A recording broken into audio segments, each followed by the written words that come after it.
আসসালামু আলাইকুম সবাইকে। এখানে দেখতে পাচ্ছেন গাজর আর বরবটি কুচি করে কেটে নিয়েছি, কারণ আমার ছোট ভাই রাইস খেতে চেয়েছে। তো এখন এর জন্য আমি চুলোতে হালকা তেল দিয়ে নিয়েছি এবং এগুলো ভালোভাবে ফ্রাই করে নিচ্ছি। জালটা আমার বাড়ানো রয়েছে।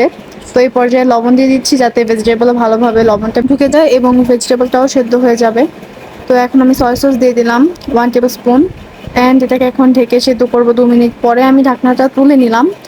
তো এটাকে কিছুক্ষণ আবার নাড়াচাড়া করে নিচ্ছি এবং এ পর্যায়ে আমি ক্যাপসিকাম দিয়ে দিলাম। ক্যাপসিকাম দিয়ে বেশিক্ষণ ভাজবো না, তাহলে রং ঘুলিয়ে যাবে।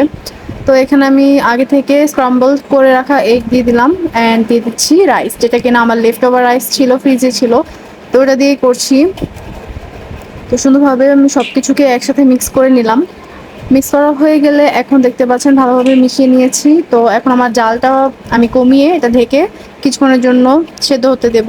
তো এখন ভাতটা যখন আমার নরম হয়ে যাবে, এই যে ঠিক 5 মিনিট পরে আমি তুলে নিলাম অ্যান্ড আমার রান্না কমপ্লিট। যেহেতু আমার ছোট ভাই রাইসের সাথে তেমন কিছু খেতে পছন্দ করে না অ্যান্ড আমার হাতে টাইম ছিল না, তো আমি শুধু চিকেন কাটলেট দিয়ে এটাকে সার্ভ করলাম।